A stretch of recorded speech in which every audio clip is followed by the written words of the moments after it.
Hey, how's it going everyone? It's me, it's Jinsula, and welcome to today's Pokemon GO discussion video. So, the month of August is going to feature a couple of in-game events that you could look forward to, and there's going to be a lot of nice little goodies that players can enjoy. I'm going to be talking about all of it in today's video. There's a lot of things that you will not want to miss out on. Alright, so with that said, let's roll the intro and get right into it.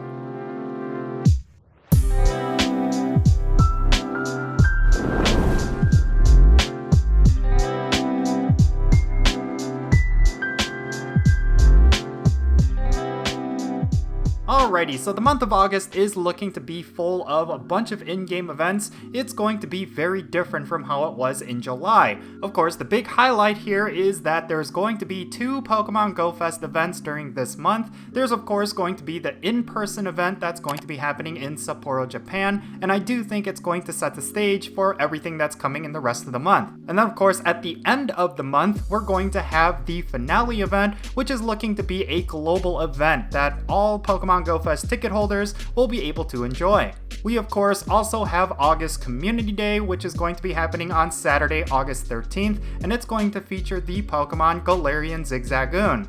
In the month of August, we're going to see 2 major in-game events that are going to last for about a week. The first one is going to be the Bug Out event, which I'm assuming is going to be a bug-type Pokemon themed event, and it's going to be happening from Wednesday, August 10th, all the way till Tuesday, August 16th. And then on August 18th, we're going to get the 2022 Pokemon World Championships, and there's going to be a tie-in event in Pokemon Go. That event is going to go until Tuesday, August 23rd, and I predict that it's going to feature a lot of cool Pokemon, and it's going to be pretty big related to PvP. We're also going to be seeing a whole bunch of raid bosses that we haven't seen in a while. We're going to see Palkia be in raids, and of course that makes sense because we just got Dialga in raids, so naturally they would go to the other Pokemon from that generation, and it is of course going to be the Water and Dragon type Pokemon Palkia. That's going to be from July 31st until August 10th, and then from August 10th to August 18th, we're going to get Genesect with presumably a new drive. Now since we're going to be getting a bug-type themed event during this time, it would make sense that they would go with a bug-type Pokemon like Genesect in 5-star raids. And then in correlation with the Pokemon World Championships event, we're going to have Zacian and Zamazenta in raid battles, and that's pretty exciting. It looks like out of all of the 5-star raid bosses, it's only going to be Palkia that could potentially be shiny, so for those of you who only raid for shinies, that's probably the one Pokemon you're going to raid the most out of this entire month. But I would say because Zacian is actually very relevant in PvP, you shouldn't ignore it, especially because there's no telling when we're going to see this Pokemon again. Now we got ourselves a couple of Mega Evolutions that are going to be returning, but I want to put a spotlight on Wednesday, August 10th to Thursday, August 18th. There is going to be a brand new Mega Evolution that's going to be appearing in Mega Evolution raids during this time. And considering that there's going to be a bug-themed in-game event during this time, I'm assuming it's going to be a Mega Evolution with the bug typing. My guess is that it's going to be Mega HERACROSS. That would be really cool, considering that we've already had Mega Evolutions for regionals. I think it's about time that we got another regional as a Mega Evolution raid, and I think HERACROSS would be the best fit. But if it ends up not being HERACROSS, then it's likely going to be Scizor. Now the spotlight hours are going to be pretty diverse, considering that there's 5 Tuesdays in the month of August. On August 2nd, we're going to have Hisuian Voltorb. That makes total sense considering that we're going to have the Hisuian Discovery event during this spotlight hour. And then on August 9th, we're going to get Nidoran Female, which is one of those shinies that you could potentially get.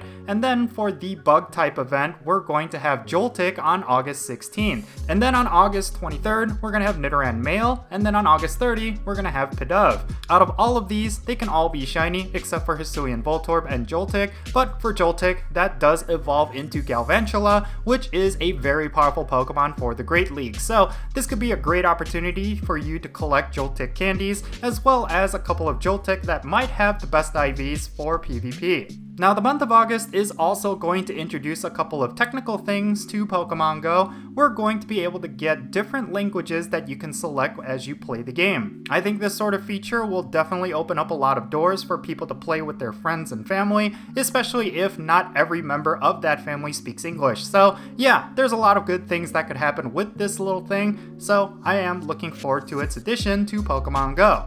And then finally, they kind of made it official. They are going to be adding more anti-cheating features. I've been talking about that for the last couple of weeks, that it was coming, and it looks like the month of August is when they're going to ramp that up. So yeah, overall, there's a lot to look forward to in the month of August. I think from a gameplay point of view, it's going to be a much better month than it was in July, considering that in July we only really had 1.5 in-game events, and this time around we're going to be getting essentially 2.5 in-game events, considering that the Hisuian Discovery event is going to be happening at the start of this month. And I think the biggest thing that we can look forward to is, of course, that global Go Fest finale event. I think they're going to go all out with it to actually give us a really good experience, considering that there was some negativity with the initial global event at the beginning of the summer, and then of course, for all of the buzz that they're generating with all of the in-person events, it would be really nice if they had a capstone of a really solid event to close off the summer of 2022. But in any case, yeah, that's pretty much going to be it for this video. Let me know your thoughts regarding everything that I talked about in the comment section below.